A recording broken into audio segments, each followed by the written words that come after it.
반갑습니다. 오늘 신구약 중간사 연대기 제 마지막 시간 왕조의 종말, 벌써 종말이네요. 하스모니안 왕조 세워진 게 지난주에 세워졌는데 오늘 벌써 이제 왕조가 종말이 이릅니다. 오늘 살펴볼 연대는 기원전 76년부터 기원전 4년까지입니다. 이제 거의 뭐 예수님이 이 즈음에 이제 태어나셨을 거예요. 이제 뒤에 가서 이제 나올 때 다시 말씀드리겠지만, 이제 드디어 신약 시대가 이제 다 왔죠. 이제 중간사가 이제 마지막 시간이 되었습니다. 오늘 배울 주요 인물은 살로메, 우리 지난 시간에 나왔던 그 살로메, 그리고 힐카누스 2세. 힐카누스 2세는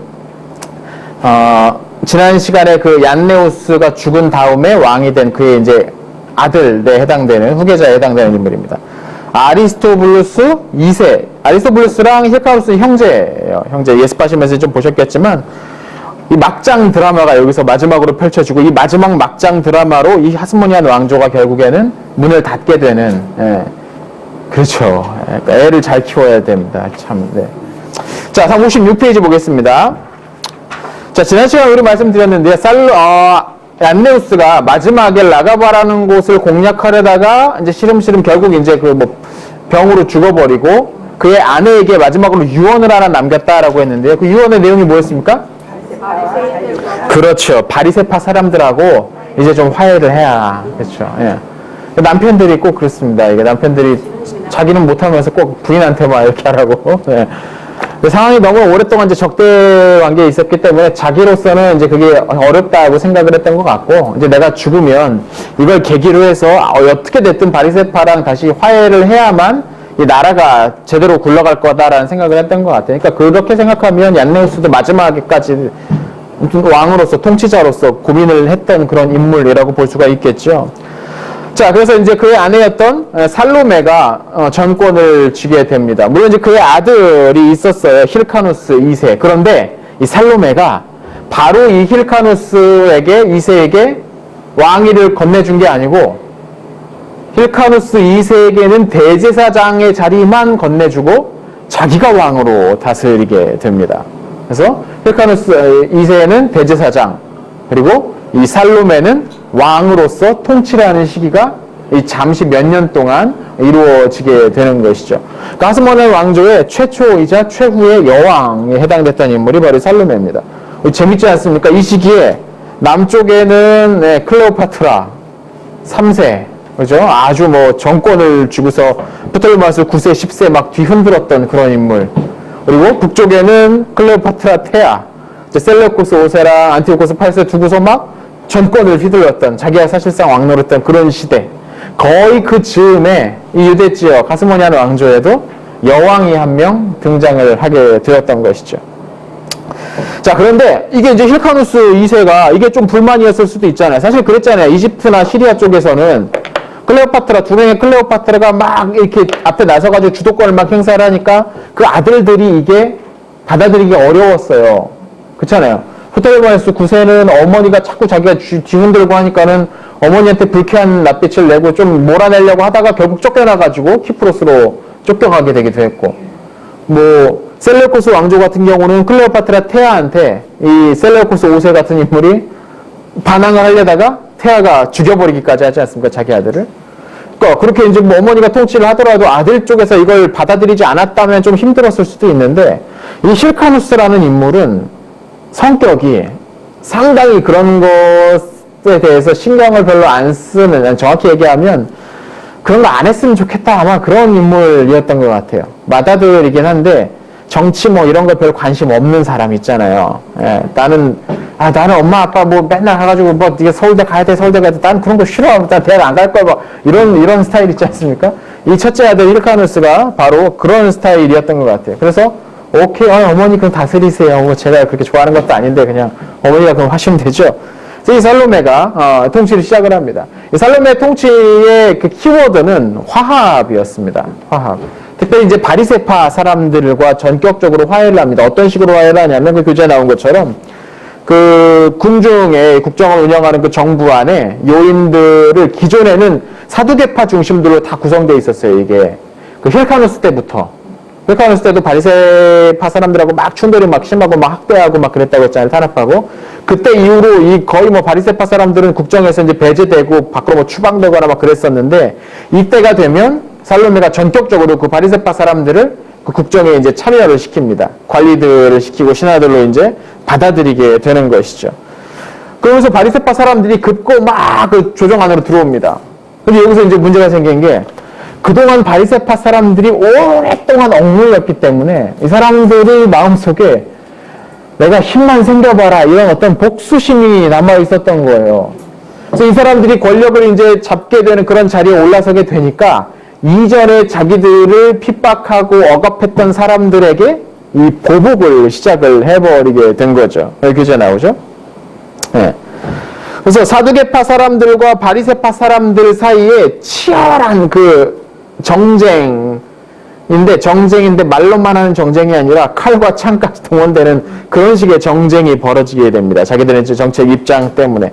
그래서 굉장히 막 그 싸우기 시작하게 되는. 그러니까 살로메가 그거를 좀 어떻게 화합을 해보려고 이제 받아들였는데 이게 내 뜻대로 쉽게 되지는 않았던 것 같아요. 자, 아무튼 이제 살로메가 그렇게 왕권을 이어받은 상황에서 북쪽 셀루커스 왕조에 어떤 일이 있었느냐. 그 교재 보시면 이제 벌써 지도를 보십시오. 그림이 사뭇 달라지지 않았습니까? 예전과 다르게. 예전에 셀루커스 왕조의 영토의 대부분은 동쪽은 파르티아, 서쪽은 아르메니아가 지배하게 되는 상황입니다. 그러니까 이 시기 셀루커스 왕조는 그 다마스커스 중심으로 해서 다메섹을 중심으로 해서 아주 적은 지역만 다스리고 있는 그런 상황이었던 것이죠. 근데 이때 가장 큰 위협이 됐던 것은 아르메니아였습니다. 벌써 보시면 아르메니아가 원래는 저기 북동쪽, 지금 이 지도의 폰투스 동쪽 정도에 있었던 작은 나라였는데 세력을 갑자기 쫙 확대를 했어요. 그 티그라네스 2세라는 사람이 확대를 했어요. 그래서 안티오크를 함락시키고 남부로 막 계속 내려오는 겁니다. 가만 보니까 계속해서 뭐 셀루코스 왕조는 그냥 쪼그라 들어가서 한쪽으로 그냥 이렇게 그냥 한쪽에 숨어 있고, 계속해서 남쪽으로 내려오니까 이게 이제 살로메가 우리나라까지도 저 티그라네스가 우리나라까지도 먹으려고 하는 건 아닌가라는 생각을 하게 된 거죠. 그래서 전격도 먼저 사신을 보냅니다. 특사를 보냅니다. 요새 우리 대통령 여러 개 여기저기 특사 많이 보내는데 특사를 전격적으로 이 아르메니아에게 보내가지고 화의를 청하는 거죠. 물론 여기 맨입으로 하는 건 아니고 상당한 양의 그 금전적 재물을 바치면서 우리 그렇게 하지 맙시다 하면서 협상을 시도를 했고 결국 평화협정이 뭐 그렇게 이제 맺어지게 되는 거죠. 그래서 겨우 이제 그 공격해 들어오는 것을 이제 막아내고 있는 사이에 외부에서 도움이 들어오는데 로마가 이때 이제 도움이 들어오는 겁니다. 이거 로마가 지나치게 그 아르메니아가 세력이 너무 커지게 되면 로마 쪽의 동맹국들에게 위험이 되겠다라는 생각이 드는 거예요. 그 지도 보시면 56페이지 지도 보시면 왼쪽에 빨갛게 로마가 잠깐 보이지 않습니까? 그러니까 소아시아 서쪽까지도 로마의 속주가 이 시기에 이제 설치되어 있는 그런 상황이기 때문에 좀 센 놈이 너무 다닥 붙어 있으면 언제 싸움 날지 모르잖아요. 그러니까 미리 좀 이렇게 제압해야겠다라는 생각이 들어서 장군 루클루스라는 장군을 보내서 아르메니아의 그 인척관계였던 폰투스의 왕이 아르메니아 왕과 인척관계였거든요. 그래서 폰투스를 먼저 공격합니다. 폰투스가 깨지죠, 로마에게. 이 시기 로마는 공격했다 하면 거의 이깁니다. 깨져버립니다. 그러니까 이제 티그라네스가 남쪽으로 막 내려오다가 바로 옆에 있던 이웃이자 자기 그 친척이었던 폰투스의 왕이 싸움에 크게 패한다는 소식을 듣고 내가 이렇게 계속 내려가다가 본거지가 털릴 수 있잖아요. 우리 본진이 털릴 수가 있으니까 안 되겠다 싶어가지고 군대를 다시 이제 물리게 되는 거죠. 그렇게 이제 하스모니아노 왕조는 아주 큰 위협을 겨우겨우 이제 벗어나게 됩니다. 이후에 이제 살로메의 통치 기간은 그 요세푸스의 유대 고대사라는 책을 보면은 이제 살로메에 대해서 대단히 호의적으로 평가를 해 놓습니다. 이 여왕에 대해서. 왜 호의적으로 하냐면 이 사람이 그 헬레니즘 문화를 아주 수용적으로 받아들이고 그쪽에 있는 사람들과도 아주 좋은 관계를 유지하려고 애를 많이 씁니다. 근데 유대 고대사를 쓴 그 요세푸스라는 사람은 나중에 이제 한참 후대 사람이에요. 이제 유대가 완전히 망하고 난 다음에 로마에 귀순한 사람이거든요. 이 사람이 요세푸스가. 그러니까 당연히 이 이방인들이라고 불리는 그 사람들에게 잘 보이고 싶은 마음이 있을 수밖에 없어요. 그러니까 이 사람이 호의적으로 보는 사람은 어떤 유대 전통과 율법에 아주 골수로 이렇게 막 파고드는 사람이 아니고 상당히 개방적인 사람한테 호의적으로 보이겠죠. 살로메가 이제 그런 식의 통치를 했다는 거죠. 전반적으로 이 살로메 통치 기간에 뭐 경제적으로나 정치적으로나 특히 이제 군사적인 위협 같은 걸로부터 상당히 자유로워지는데 그 이유는 늘 이 지역에 군사적 위협을 가하는 게 어디였습니까? 그렇죠. 셀레우코스 왕조였는데 이 시기에 셀레우코스 왕조가 워낙에 쪼그라들었기 때문에 이렇게 위협적인 행동을 할 수가 없었어요. 그러다 보니까 상당히 이 시기에 조금 이제 편안한 어떤 그런 시기를 보낼 수가 있었죠. 근데 문제는 뭐냐? 둘째 아들이었던 겁니다. 아들이 둘이 있었는데 첫째 아들 얀네우스는 권력에 대한 욕심이 전혀 없어요. 근데 둘째 아들, 이 아리스토블루스 2세, 이 사람은 권력을 내가 갖고야 말겠다. 틈을 노리고 있었던 인물인 거예요. 그죠? 형제가 둘이 있는데 형은 그냥 집에만 있고 싶고 방에만 있고 싶고 앉아가지고 그냥 책이나 보면 좋고 막 그러고 둘째는 막 나갔어요. 사람들 만나고 막 이렇게 리더 막 그런 기질이 있단 말이죠. 근데 아빠가 그 집안의 후계자는 큰아들에게 니는 장자니까 네가 다 무도 받아라 그러면 둘째 아들이 이제 서운한 거죠. 사실 형은 그냥 있어도 되는데 나한테 그걸 줘야 돼. 어떤 그런 상황이 지금 벌어지기 시작을 하는 겁니다. 그래서 기원전 67년 살로메가 세상을 떠난 다음에 이 둘 형제 간의 갈등이 이제 드러나게 되는 것이죠. 원래는 이제 죽고 나면은 당시 대제사장이었던 힐카누스 2세가 이제 어머니가 맡고 있던 그 왕이란 자리까지 같이 이어받는 것이 자연스러운 그림입니다. 그런데 아리스토블루스가 사두개파의 지지를 받고서 힐카누스를 쫓아내버리게 되는 거죠. 그러면서 아리스토블루스 2세가 스스로 왕이자 대제사장 자리에 오르게 되는 겁니다. 그러니까 이 시기에 아까 말씀드렸죠. 바리새파랑 사두개파랑 살로메 때에 아주 치열하게 이 정쟁을 벌였다고요. 근데 살로메는 어쨌든 바리새파를 새롭게 등용한 사람 쪽이니까 바리새파 사람들은 살로메의 입장이나 생각을 지지하게 될 것이고 사두개파 입장에서는 자기들이 이제까지 다 가지고 있던 것을 바리새파랑 나누라고 했던 사람이니까 조금 이제 경계하게 되는 거죠. 그러니까 그 빈틈을 치고서 들어간 것이 아리스토블루스였다는 거죠. 살로메를 지지했던 이 바리새파, 당연히 살로메의 유지를 따라서 자연스럽게 그의 큰아들을 지지하게 됐던 바리새파에 반대됐던 이 사두개파를 아리스토블루스가 쑥 들어가서 그 사람들과 손을 잡고 쿠데타를 일으켰던 것입니다. 그리고 이때 드디어 누가 등장하느냐? 안티파테르라는 인물이 등장합니다. 예. 다음 주에 시험이 있었으면 이 사람은 꼭 나왔을 겁니다. 네. 네. 네. 안티파테르라는 인물이 등장합니다. 이 사람이 어느 민족이라고요? 이두메. 예, 이두메입니다. 이두메가 어딥니까? 예, 예전에 에돔인데 누가 정복했어요, 여기를?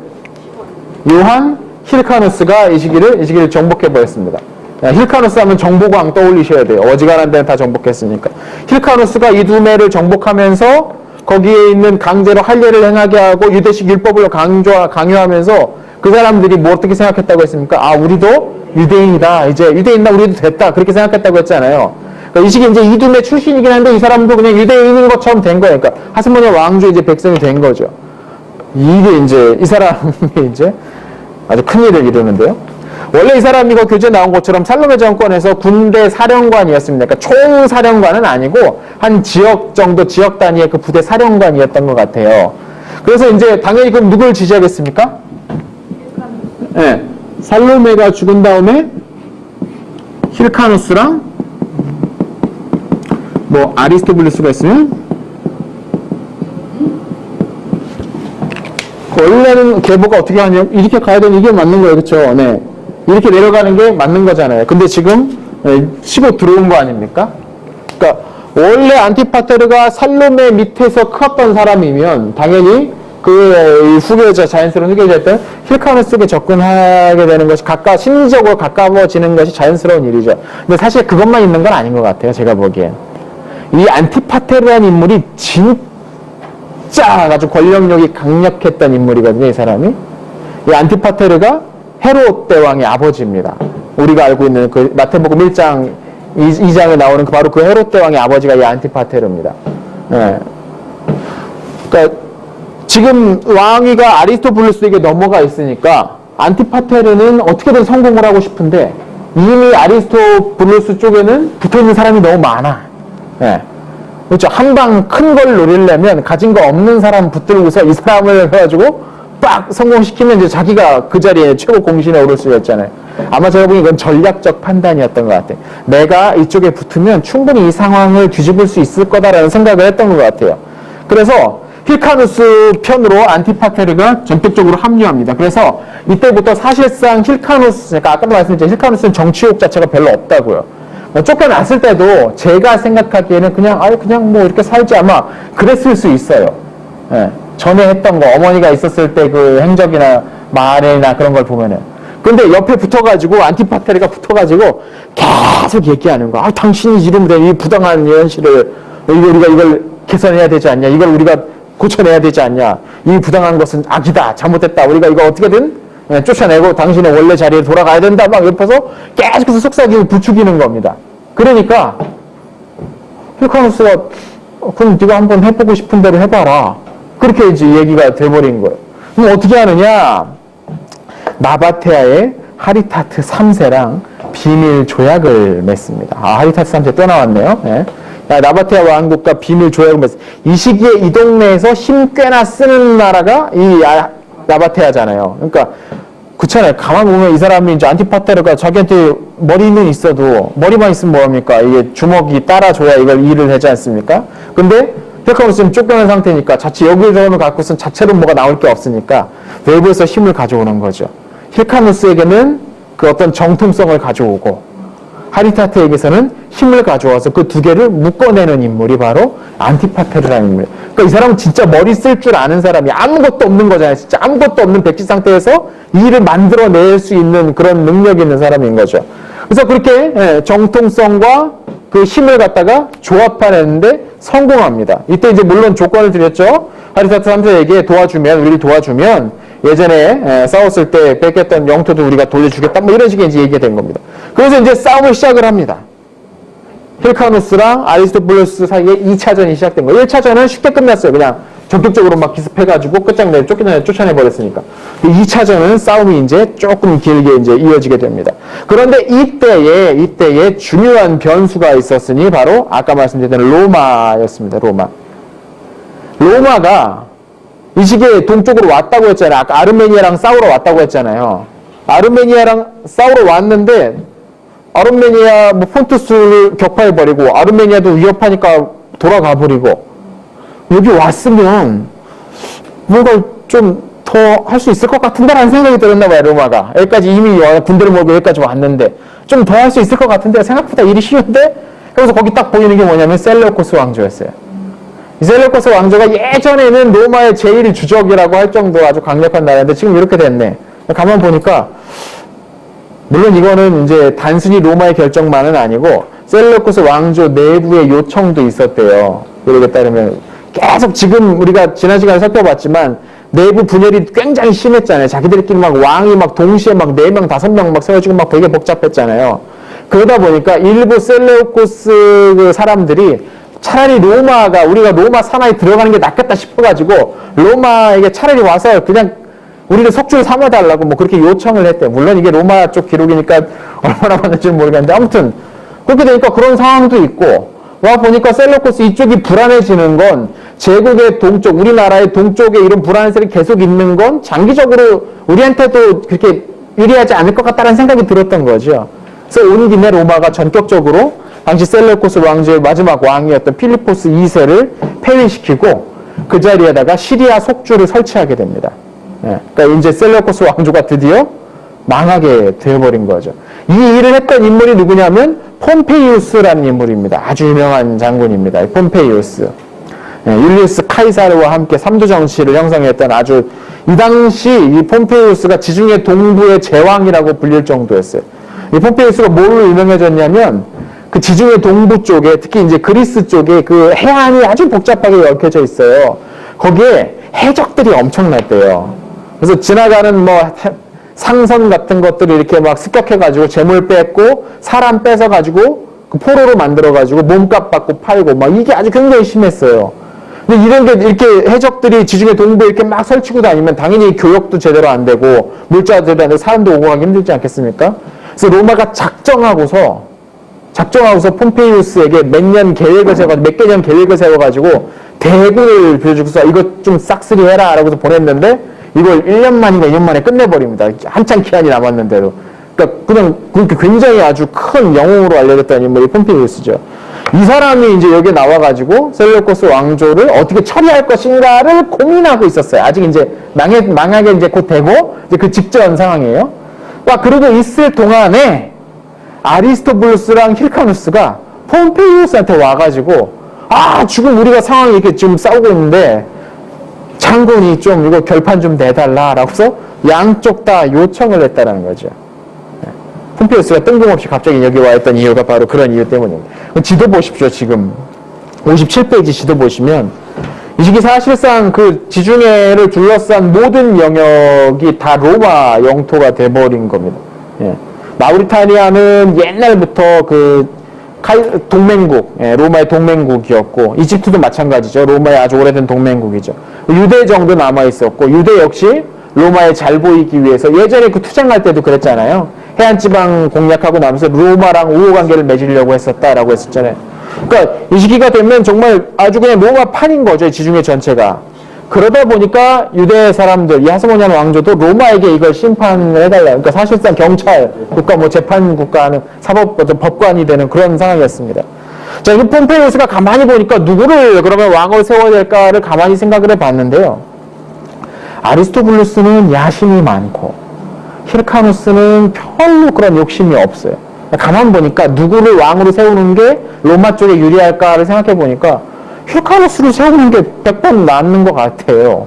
그죠? 얘를 세워놓으면 뭔가 돌출행동은 절대 안 할 것 같으니까. 근데 아리스토블루스 얘를 왕으로 세워놓으면 뭔 일을 저지를지 모를 것 같다는 생각이 든 거죠. 그리고 명분도 있지 않습니까? 힐카누스 쪽이 적장자잖아요. 큰아들이니까. 그래서 그렇게 이제 판단을 합니다. 그래서 힐카누스 쪽을 지지해야겠다. 근데 이게 미리 감이 이게 첩보를 통해서 아리스토블루스 쪽으로 들어왔던 것 같아요. 제가 우리를 안 도와준다는구만. 그런 느낌이구만. 해서 먼저 아리스토블루스 쪽에서 예루살렘을 거점으로 해서 이 군사적 행동을 더 강력하게 했고, 폼페이우스가 3개월 동안의 포위전 끝에 이 예루살렘을 함락시켜버립니다. 예루살렘 되게 빨리 함락되지 않았습니까? 예전에 막 몇 년씩 걸리고 막 한참 포위해도 안 되고 막 그랬었는데, 로마의 어떤 공성 기술 수준은 예전의 제국들과 비교되지 않을 정도의 수준이었습니다. 자, 그렇게 함락이 됐으니까 어떻게 됩니까? 이제 누가 왕이 되겠습니까? 다시 힐카누스가 다시 왕위에 오르게 되겠죠. 이게 기원전 63년이었습니다. 근데 힐카누스가 왕이 되었지만 아까도 말씀드렸죠. 힐카누스는 별로 왕위에 대한 욕심 자체가 없어요. 그냥 앉혀는 놨는데 이게 뭐 내 뜻대로 이게 왕 된 것도 아니고, 밑에서 아까 누가요? 안티파테르가 자꾸 이렇게 해가지고 해야 돼 해가지고 해놨는데 정말 됐네. 그렇구나. 뭐 이 수준 이 정도예요. 이 정도예요. 그러니까 사실상 이 나라를 통치하는 것은 누구였냐면 안티파테르라는 인물이었다는 겁니다. 그리고 이 시기가 되면 사실상 로마의 속국처럼 되어버리죠. 왜냐면 로마가 세운 왕 이런 식이 되어버리니까 사실상 로마가 이제 종주국이 된 어떤 그런 상황이 되어버렸습니다. 그리고 속국이 되면 내야 되는 게 있죠. 공물, 조공이었습니다. 그러니까 사실상 이제 속국이 되어버리죠. 이후 힐카누스는, 사실 정확히 얘기하면 힐카누스는 하고 괄호 열고 사실상 안티파테르는 이라고 읽어야 됩니다. 힐카누스는 나중에 폼페이우스랑 카이사르랑 전쟁을 벌일 때 내전을 벌이는데요. 어디까지 자세하게 설명해야 될지 모르겠으나 이 당시 로마가 이렇게 커지지 않았습니까? 이렇게 큰 나라를 공화제 형태로 예전처럼 이끌어가는 건 사실상 힘듭니다. 나라가 이렇게 큰데 건마다 1년에 한 번씩 선출되는 지도자가, 선거로 선출되는 지도자가 매년 관리들이 그런 식으로 바뀌고 뭔 일이 있을 때마다 와가지고 민회에서 투표하고 뭐 이렇게 하는 것이 상당히 불편하기도 하고 사실상 그게 불가능하게 되거든요. 그래서 이것을 바꿔야겠다라고 생각했던 인물이 있는데 그게 카이사르입니다. 카이사르. 율리우스 카이사르입니다. 율리우스 카이사르. 영어식으로는 줄리어스 시저가 되겠죠. 율리우스 카이사라는 인물이 이대로는 이 나라 안 된다라는 생각이 확신이 듭니다. 그래서 이 나라의 체제 자체를 바꿔야겠다라고 생각을 하는데요. 원래는 공화정이었는데요. 공화정. 이것을 제정으로 바꾸려고 시도를 합니다. 제정은 황제가 다스리는 나라, 그러니까 군주가 다스릴 때 장점은 뭐냐면 빠른 의사 결정, 그리고 힘을 한쪽에다 확 쏟을 수 있는 그런 상황이거든요. 로마가 영토가 이렇게 커졌다는 말은 다른 말로 하면 접하고 있는 적의 숫자가 그만큼 늘었다는 얘기거든요, 사실상. 그러니까 이런 것들 생각해서 이제 율리우스 카이사의 머릿속에 이제 이런 것들이 있었어요. 당연히 공화주의자들이 그런 율리우스 카이사르를 좋지 않게 봤겠죠. 그래서 율리우스를 견제합니다. 누구를 통해서? 폼페이우스를 통해서 견제합니다. 예. 사실 둘 다 아주 유서 깊은 귀족입니다. 예. 그래서 이 율리우스 카이사르 파와 폼페이우스 파가 나눠가지고 내전을 벌이죠, 로마에서.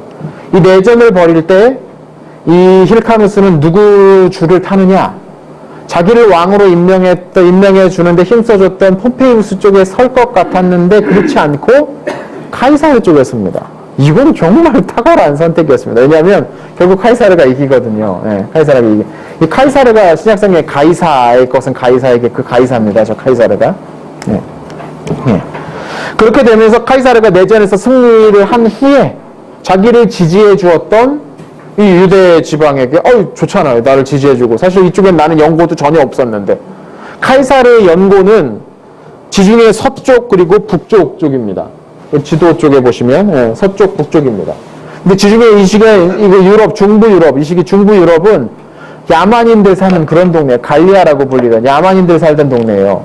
그러니까 세금이고 뭐고 들어오는 게 대단히 적어요. 오히려 보태줘야 될 그런 동네예요. 근데 제국의 동부는 뭐가 있습니까? 그리스 있고 소아시아 있고 이집트 있고 막 이랬죠. 이쪽은 부자 동네예요. 그러니까 카이사르 쪽은 일단 실탄이 딸리는 동네였고 이쪽은 폼페이우스 쪽은 실탄 충분한 그런 동네인데 그 가운데서 유대가 자기를 지지해 준다라는 게 이게 상당히 어떤 여러 가지 이유 중에서 좀 유리한 측면이 많았었거든요. 그래서 굉장히 기쁘게 그 도움을 생각하고 유대 총독이라는 지위를 받게 됩니다. 힐카누스가. 그러니까 이름이 좀 이상하죠? 왕인데 유대 총독이라는 지위를 이제 부여받게 돼요. 부여받게 돼요. 자, 58페이지 보시죠. 힐카누스가 로마의 도움으로 결국 다시 왕위를 되찾게 된 후에 사실상 이 시기에 이제 거의 그 실권을 쥐고 있었던 건 아까 말씀드렸지만 안티파테르였습니다. 안티파테르가 아주 이제부터 교묘하게 자기의 세력 또 자기의 지명도를 올리기 위해서 애를 쓰는데 어떻게 하냐면 거기 나오죠. 힐카누스랑 카이사르 사이의 연락책이 됩니다. 자기가 중심. 모든 건 자기를 통해서만 이 사람을 통해서만 이루어지는 겁니다. 그러니까 굉장히 카이사르 쪽에서는 가장 자기가 신뢰할 만한 사람으로 늘 자주 만나는 사람을 신뢰하게 되지 않겠어요? 그 안티파테르를 대단히 신뢰하면서 안티파테르에게 어떤 직위를 주냐면 유대의 행정장관이라는 직위를 줍니다. 아까 힐카누스한테는 유대 지역의 총독이라는 직위를 줬고 그거에 다음 가는 자리를 이 안티파테르에게 공식적으로 부여를 하게 된 것이죠.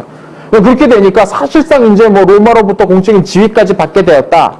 거의 뭐 거칠 것 없이 이제 시작되는 거죠. 저 왼쪽 지도에 보시면 아시겠지만 유대 지역은 자기의 큰아들이었던 파사엘에게 그리고 갈릴리 지역은 둘째 아들이었던 헤롯에게 각각 나누어서 다스리게 합니다. 사실상. 그러니까 왕은 힐카누스인데 실권은 안티파테르에게 가지고 최순실이네요. 네. 그래서 기원전 44년 카이사르가 암살당합니다. 누구한테 암살당합니까? 그쵸, 브루투스. 브루투스. 사실 브루투스뿐만 아니라 이때 창상이 한 20몇 번이 자상을 입어서 죽었다고 하잖아요. 온몸에 이제 칼로 찍어서. 근데 뭐 그런 얘기도 있어요. 그 수십 번 찔렸는데 그 중에 결정적인 그 상처는 하나밖에 없었다. 뭐 그런 얘기도 있어요. 원로원 회의를 하러 갔는데 원로원 의회 그 회의를 하러 갔는데 갑자기 원로원 의원들이 공화파 의원들이 달려들어가지고 칼로 찔려서 죽여버리게 된 거죠. 그래서 갑자기 사망하게 됩니다. 그러니까 안티파테르가 이제 누구에게 줄을 서야 될까 이제 고민하는 거죠. 카이사르가 죽은 다음에 그 밑에서 아주 용감하게 예전부터 잘 싸웠던 장군이 안토니우스라는 사람이 있었고 카이사르가 유언장에 남긴 것은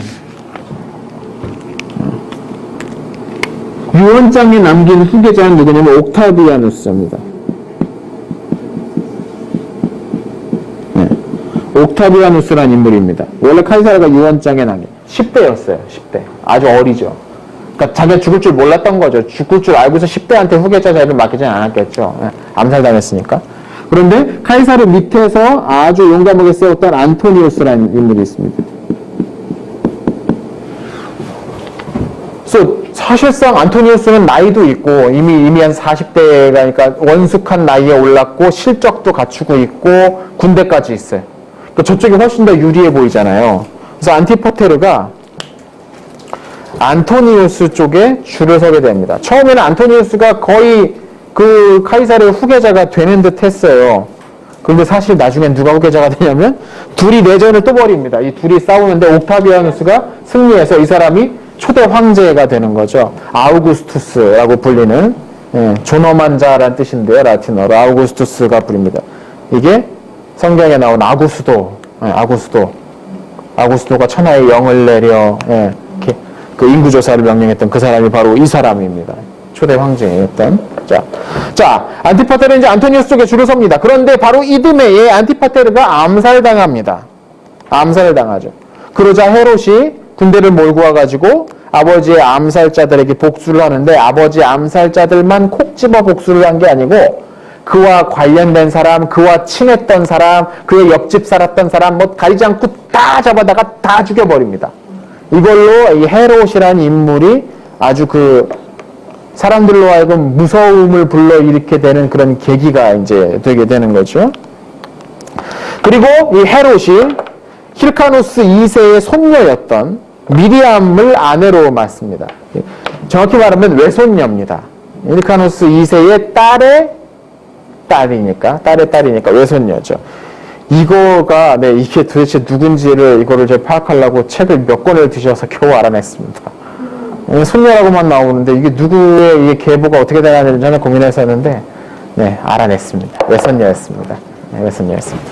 자, 그래서 미리암을 아내로 맞이합니다. 그렇게 되면서 헤롯이 하스모니안 왕조의 왕가의 한 일원이 된 거죠. 사위가 된 거니까. 그죠? 왕녀의 사위가 되었죠. 왕녀의 남편이 되면서. 이 시기에 여러 유대인들이 헤롯에 대한 불만을 토로합니다. 그렇죠. 무서우니까. 와가지고 막 스틸링 막 죽여버리고 막 가리지 않고 막 관련된 사람들 막 연좌해가지고 막 다 잡아 죽이고 막 고문하고 막 그러니까 이제 무서워하죠. 그러나 로마 쪽에서는 자기들의 가장 신뢰할 만한 협상 대상이었던 안티파테르의 아들인 헤롯을 더 신뢰하게 되는 겁니다. 기원전 40년경 파르티아가 이 시리아 지역, 이 지역에 대대적으로 이제 공세를 가해오죠. 근데 여기에 누가 있었냐면, 아리스토블루스 2세의 아들이었던 안티고노스가 포함되어 있었습니다. 여기서 지도 계보 한번 그려볼까요? 조금 복잡해지니까요. 받침대가 생겨서 좋습니다. 자, 이 안메우스가 죽고, 누가 이어받습니까? 살로메가 이어받죠. 네. 살로메가 이어받죠. 살로메가 죽은 다음에 두 아들이 있는데요. 첫째 아들이 힐카노스, 둘째 아들이 아리스토블루스입니다. 둘 다 2세죠. 둘 다 2세.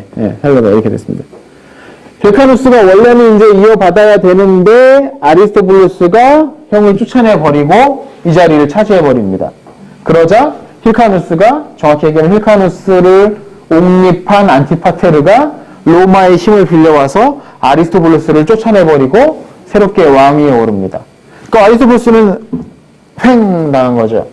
근데 이 아리스토블루스의 아들이 안티고노스라는 인물이었습니다.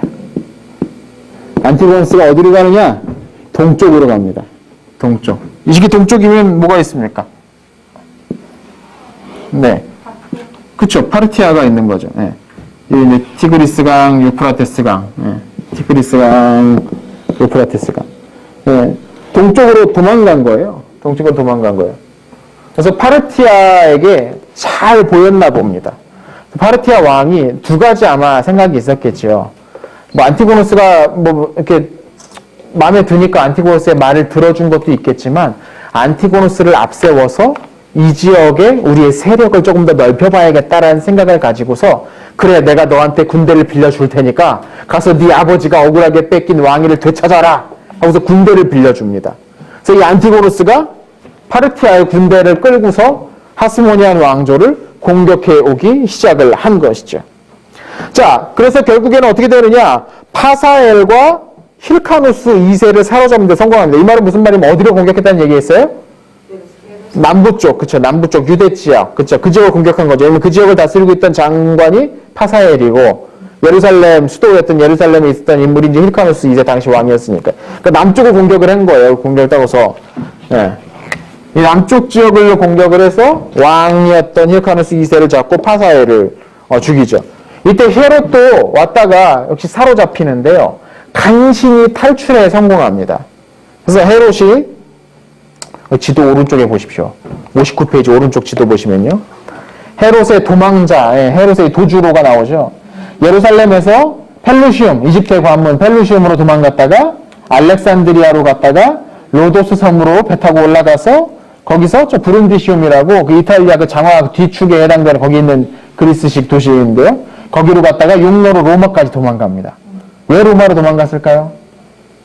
로마에 저기가 연줄이 있었으니까 자기 아버지 때. 그렇죠. 뭐 여러 가지 이유가 있었는데 일단 로마는 자기 가문하고 아버지 때부터 아주 우호적인 로마의 권력자들과 이 인맥이 아주 잘 두텁게 쌓여져 있었고 지금 상황이 어떻습니까? 파르티아가 이 지역을 공격해 옴으로써 문제가 벌어졌어요.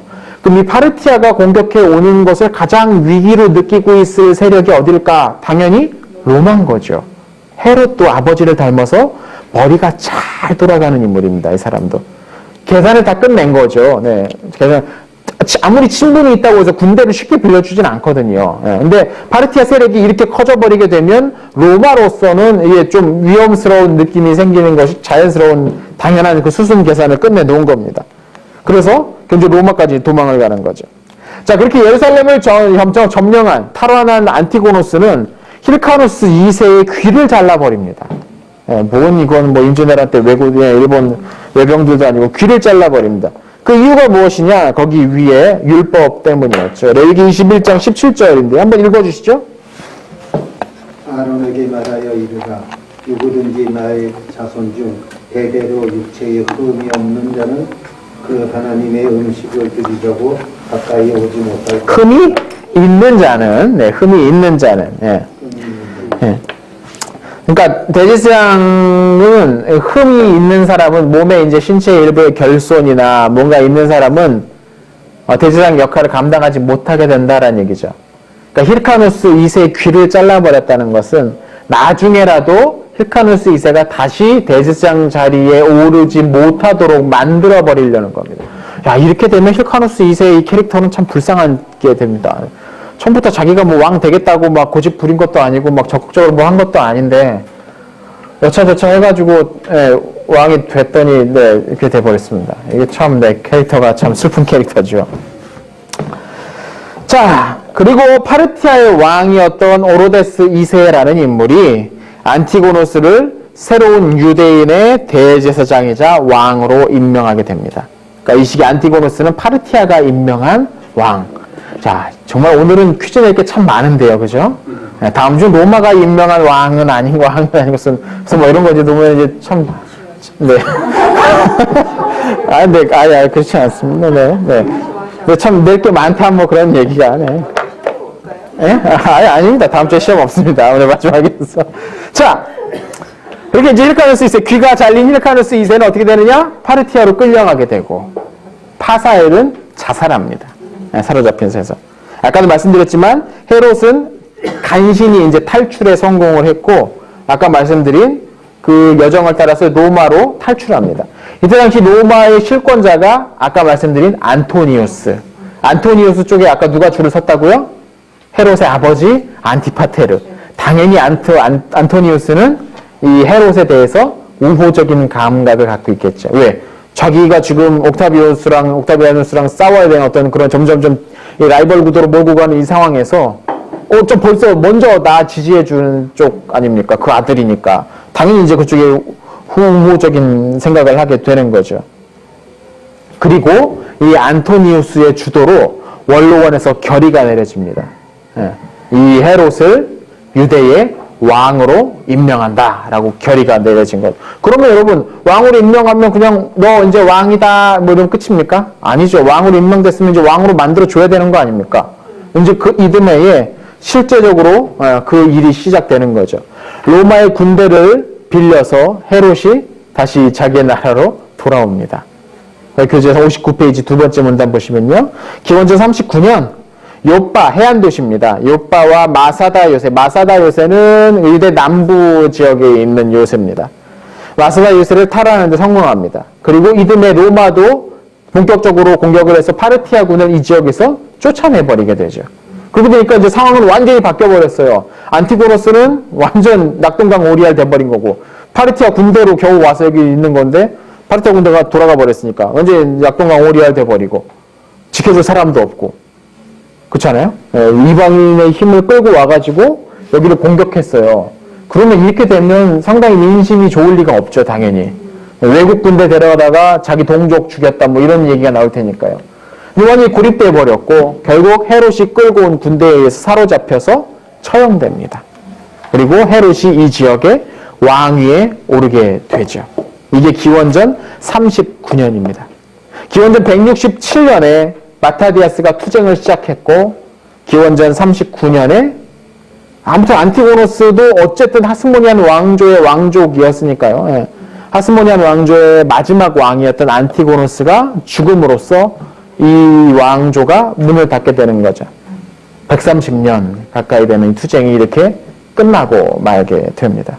그리고 이때부터 유대 지역의 왕이 헤롯입니다. 헤롯이 되는 겁니다. 야, 이게 이제 재미있는 게 되는 거죠. 안티파테르가 어디 출신이냐면 이두메 출신. 그럼 헤롯도 어디 출신이겠습니까? 네, 이두메 출신이겠죠. 네, 헤롯도 이두메 출신인 겁니다. 그러니까 이두메 출신의 헤롯이 유대 왕이 되는 일이 벌어지는 거죠. 네. 네. 이때부터 이제 헤롯 왕조라고 부릅니다.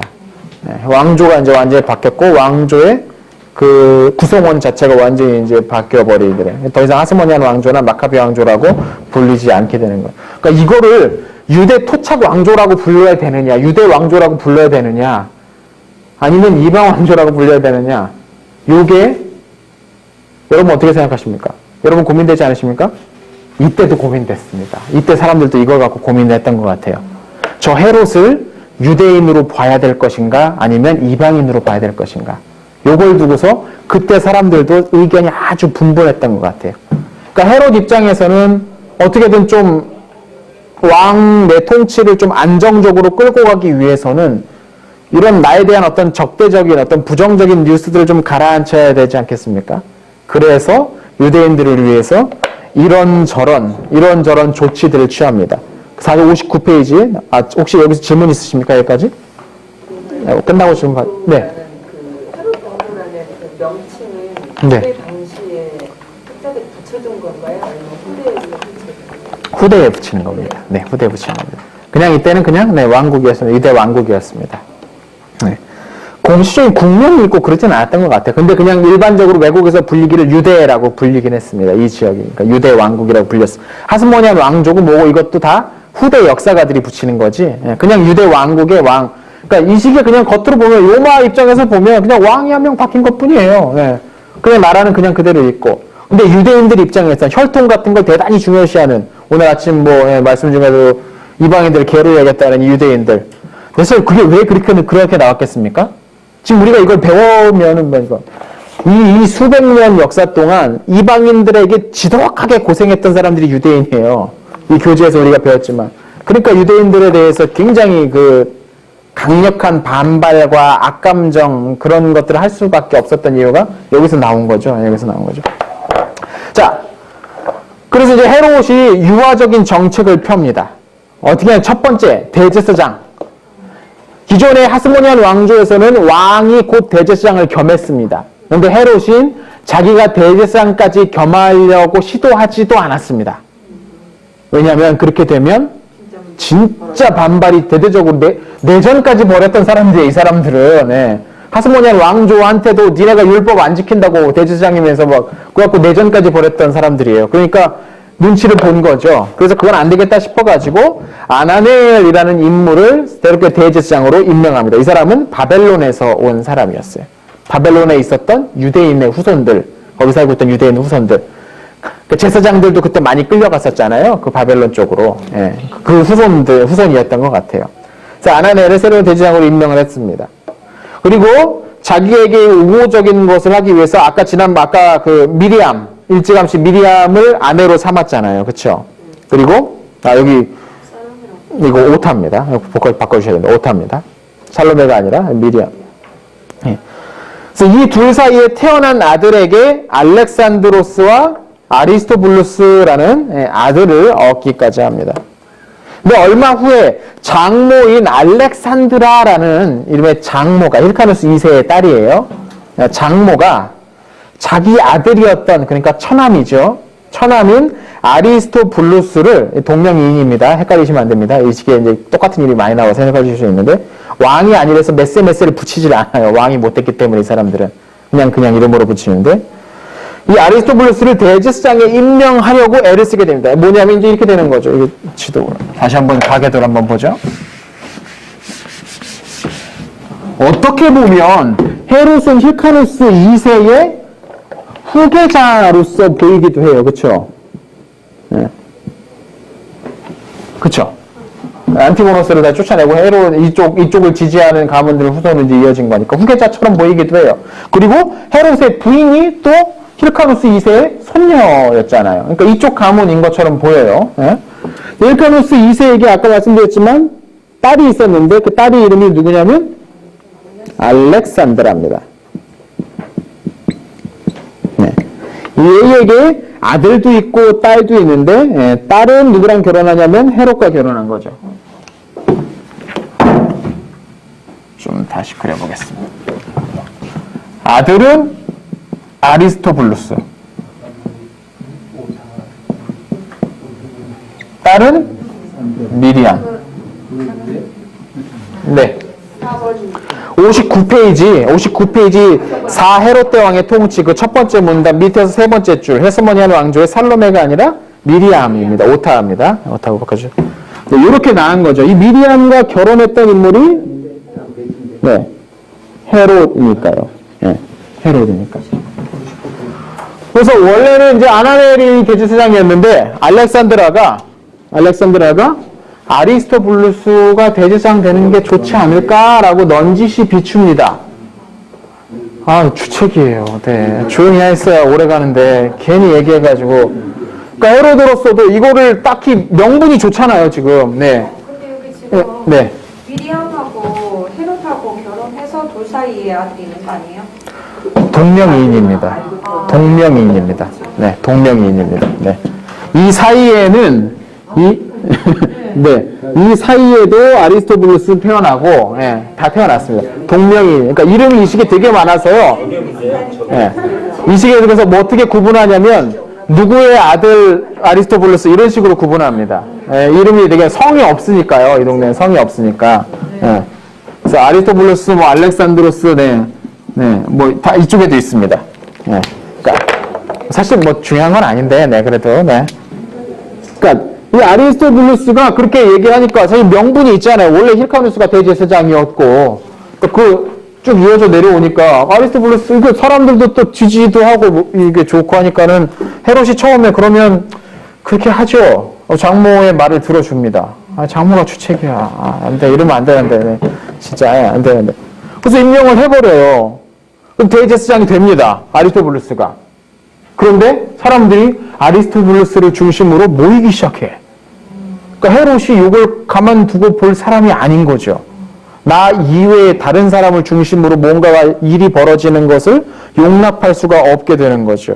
그래서 헤롯이 죽여버립니다. 대제사장을 임명한 그 이듬해 죽어버립니다. 그리고 그때부터 이 피바람이 불기 시작을 합니다. 하스모니안 왕조와 관련된 사람들을 다 죽이기 시작합니다. 찾아서.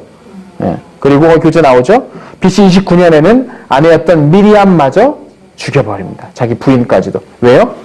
미리암은 하스모니안 왕조의 후손이니까 죽여버립니다. 아들들은 살려놔요. 근데 이 아들 2명도 나중에 자기 죽기 직전에 몇 년 전에 죽여버립니다.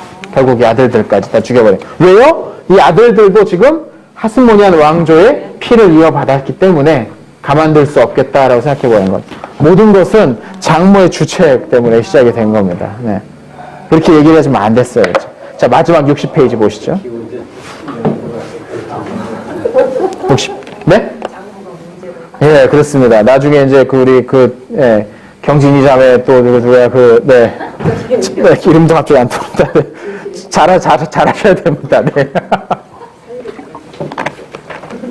사유를 잘해야 되는가? 네. 자, 60페이지 보시죠. 요한복음 2장 한번 보겠습니다. 요한복음 2장 20절 킹카치에서 한번 읽어주시죠. 유대인들이 이르되 이 성전은 46년 동안에 지었거늘 이제 3일 동안에 일으키겠느냐? 예, 그렇습니다.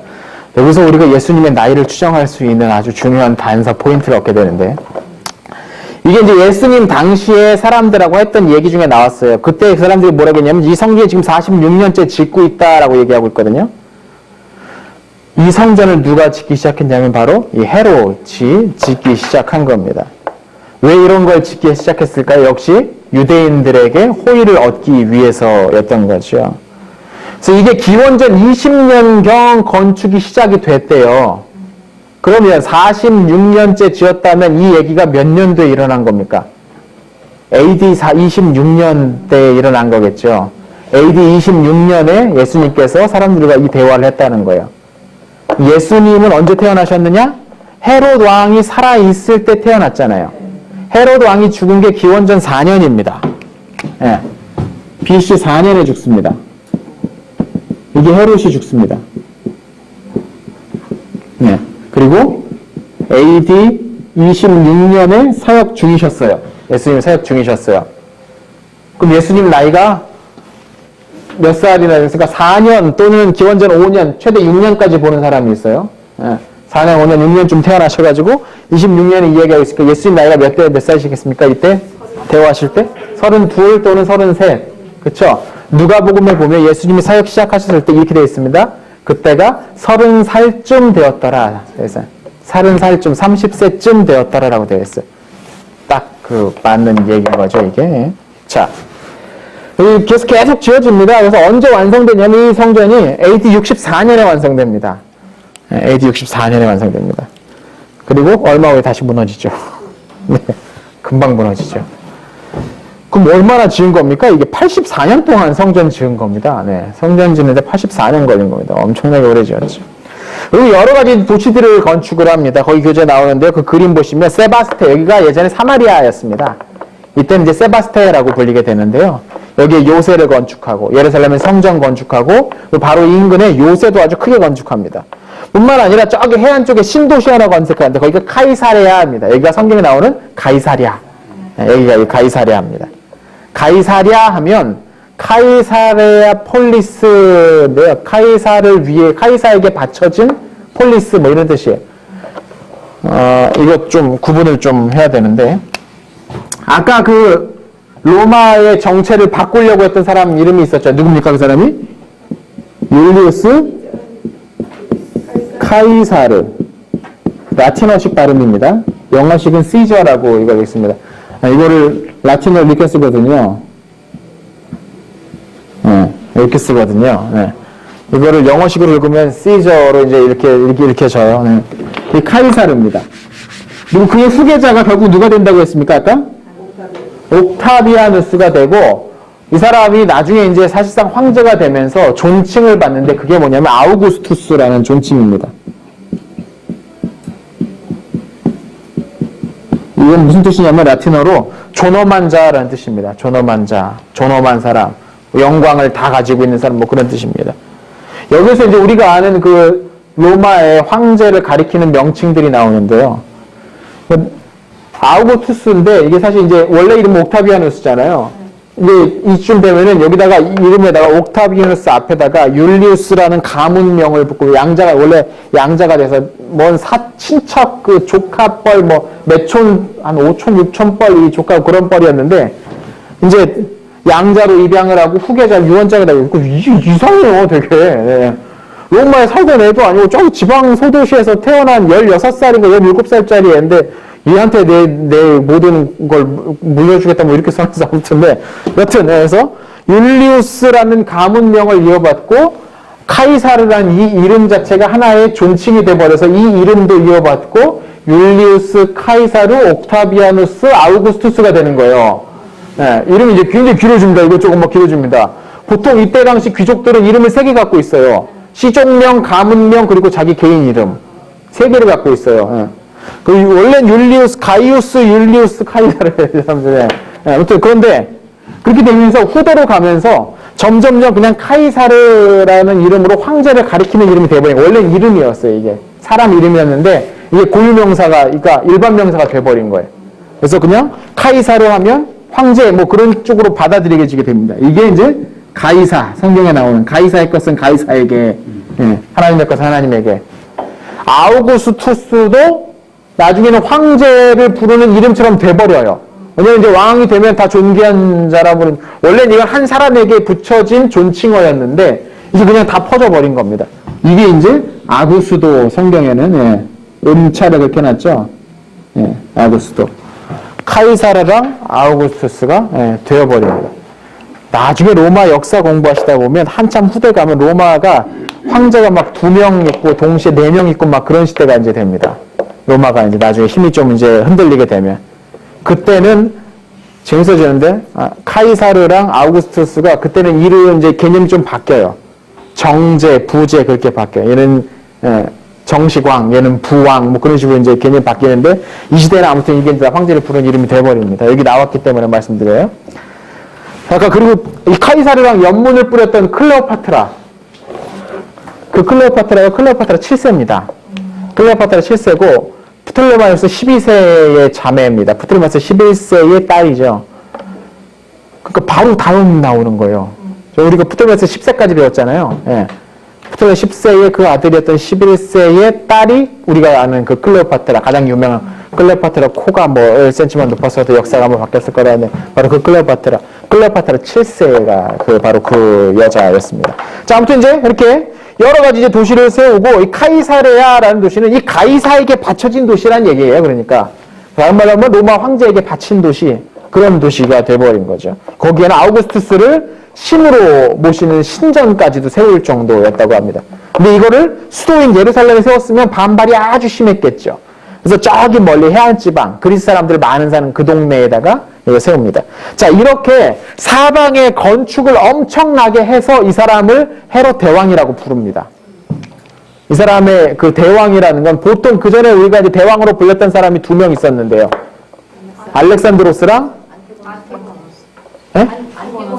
안티오코스 3세. 네, 안티고노스는 지금 나왔습니다. 네, 안티오코스 3세죠. 이 두 사람 대왕이라고 부르는데 보통 대왕이라고 부르면 영토 이렇게 넓히고 멀리까지 원정 나간 사람 대왕이라고 부르잖아요. 근데 헤롯 대왕은 헤롯 대왕이라고 부르는 이유는 남긴 업적, 이 건축 업적이 엄청나게 많아서 건축왕 뭐 그런 느낌이에요. 네. 건축왕 헤롯 뭐 그런 느낌이에요.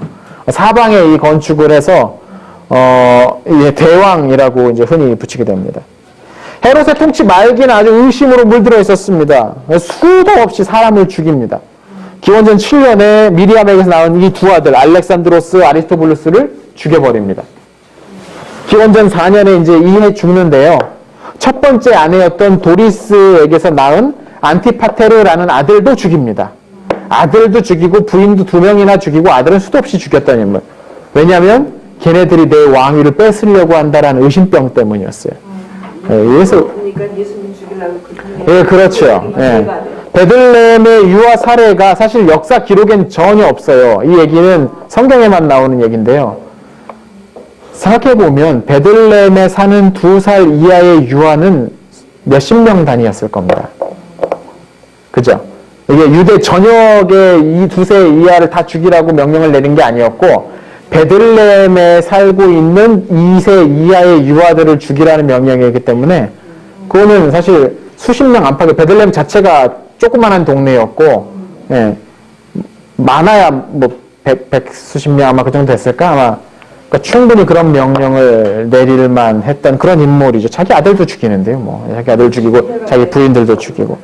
사실 여기에다가 헤롯의 이 복잡한 또 가계도가 있어요. 헤롯이 결혼을 여러 명 해가지고 아내가 한 6명 이상, 주요한 아내만, 아들을 낳은 아내만 한 6명 이상 있고, 거기다 후손들이 쭉 있는데, 그 이야기는 중간사에서 벗어납니다. 신약시대로 넘어가게 됩니다. 그래서 여기에 싫지는 않았습니다. 공부하고 싶으신 분들은, 네, 이제 이 다음 역사를 공부하시면 되겠죠. 자, 이 시기 세계 주요사 연표 한번 보겠습니다. 76년에 살로메가 유대 여왕이 되죠. 73년 로마의 스파르타쿠스의 반란이 일어납니다. 스파르타쿠스 아시죠? 그 검투사 출신이었던 스파르타쿠스가 이 노예들과 함께 반란을 일으킵니다. 이게 꽤나 크게 오랫동안 갑니다. 이 반란이. 기원전 64년 셀레우쿠스 왕조가 드디어 멸망합니다. 37년에 헤롯이 유대의 왕으로 임명되죠. 기원전 4년에 헤롯이 사망합니다. 동양 쪽에서는 드디어 이제 한 나라가 지긋지긋한 흉노를 이제 거의 이제 완전히 이제 물리치게 되는 상황이 일어나고요. 48년에, 기원전 48년에 공자의 후예를 찾아라. 그래가지고 찾아왔더니 앞으로 네가 공자의 제사를 받들도록 하. 이 말은 무슨 말입니까? 한 나라의 유학이 국가적으로 이제 이식되기 시작했다라는 얘기죠. 예, 공자의 후손을. 기원전 2년 한 나라가 불경을 최초로 접합니다. 불경을 최초로 접합니다. 우리나라를 보시면 기원전 57년 혁거세가 신라를 건국하고요. 정확히 얘기하면 사로국을 건립하는 겁니다. 이 사로국이 점점점 주변의 정보가 확장되면서 나중에 신라라는 이름을 이제 새롭게 이제 갖게 되고, 원래는 사로국이 경주 인근의 조그마한 동네 지역, 예, 그 동네, 그러니까 뭐 시장 좀 됐으려나 면장 좀 됐으려나 아마 시장은 그렇게 했겠죠. 여기가 사로국이다. 예. 주몽이 기원전 37년 고구려를 건국하고요. 기원전 18년 온조가 백제를 건국합니다. 기원전 6년 부여가 고구려를 침략을 하죠. 그러나 고구려가 이깁니다. 사실 이때부터 이제 한반도 북부 지역은 고구려가 이제 힘을 뻗치기 시작하는 이 시기, 딱 이 시기에 하스모니안 왕조가 끝나고 헤롯 대왕도 이제 죽게 되는 이 얘기가 됐습니다. 자, 여기까지 들어가 있습니다. 수고하셨습니다.